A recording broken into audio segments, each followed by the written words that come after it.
A bulldozer backs into a fallen wall, and a villager watches.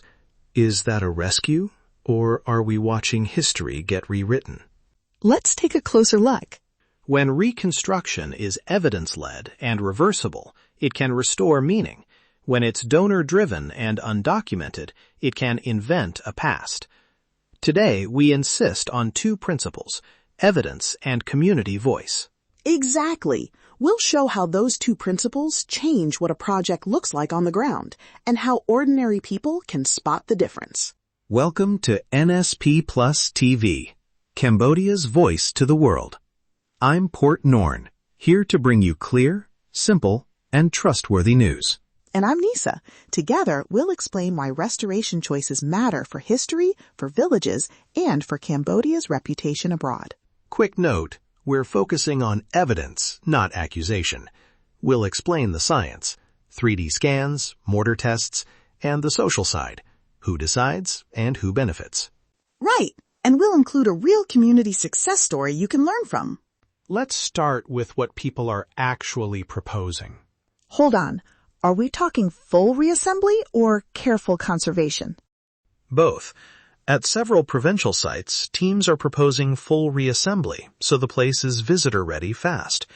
It photographs well, but the core question is how much original material remains, and what evidence supports a precise layout. Some projects rush because tour dollars are tempting. There's pressure from ministries and donors to open sites fast, which... But fast for whom? The community or the brochure? Exactly. Fast can mean losing context. That's why the science must come first.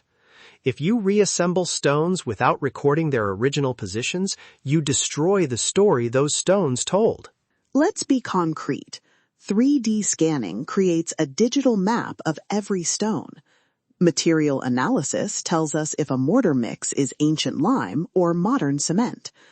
Those are not academic luxuries. They let future researchers check decisions, and if needed, reverse interventions. And reversibility is a key conservation principle. Interventions should be undoable without harming the original fabric. Right, but there's a real tension here. Funding. If we refuse donor money until full scans are done, projects might never start. True. Starting without documentation invites irreversible mistakes.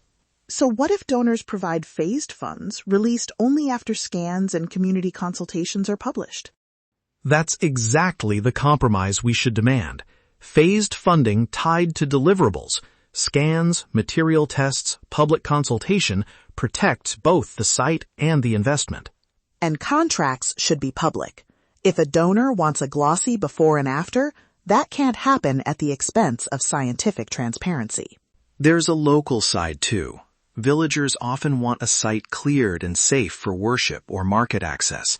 Their urgency is real and respectful. We must not dismiss it. Community-led projects can bridge priorities. If locals help record the site, guide visitors, and run stalls, restoration becomes shared stewardship rather than an outside makeover. We'll tell one such story. In Kampong Tom province, a 12th century temple was stabilized with local masons trained in traditional chisel work. The stone's dark orange patina, you could see the ancient surface next to clean reset blocks, stayed visible.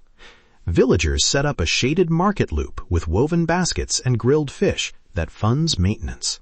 That project used 3D scans before any work began, documented every stone, and published the data locally. Interventions were reversible and small. The market gave locals income. It's slow, but durable.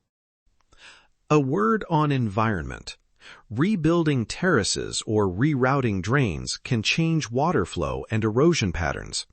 Bulldozing may expose graves, destroy pollen records, and undermine archaeology beneath the soil. Exactly. And once a site is promoted, visitor numbers spike. A management plan with paths, capacity limits, and maintenance funds must accompany any major work.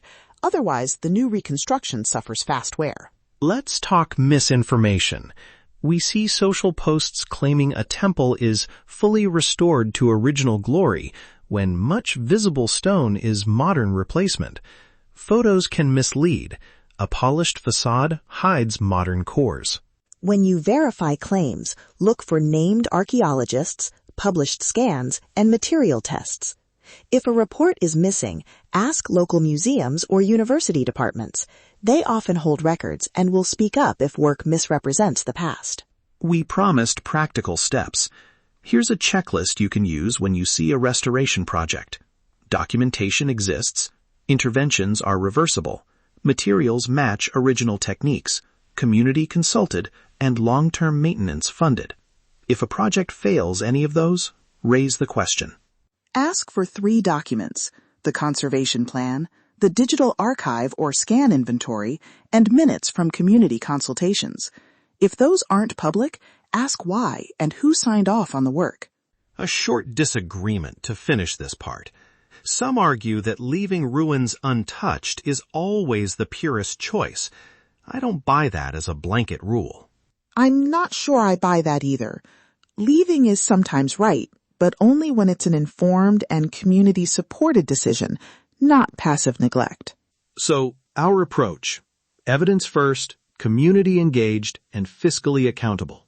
That's how reconstruction can heal rather than erase. It's careful development, not preservation by neglect or by publicity stunts. We'll read one listener question. How can villagers participate without losing control to outside donors? Short answer: legally recognized local committees, published agreements, and phased funding with public milestones. And training matters. Local masons trained in traditional techniques keep skills in the community. That's both cultural preservation and economic development. If you want resources, look for university conservation departments, UNESCO advisory notes, and local NGOs. They publish plain language guides in English and Khmer. Before we close, one more concrete tip. Photograph a site yourself, note areas of modern repairs, and compare with published scans. Citizen documentation can be invaluable. And stay respectful. Ask questions publicly, keep the conversation evidence-based, and highlight local voices. That's how accountability grows, without blame. This has been about preserving truth as much as stone. The facts are clear. The evidence is undeniable. Stand with Cambodia. If this episode changed how you look at restoration, subscribe to NSP Plus TV. Send your questions and local stories.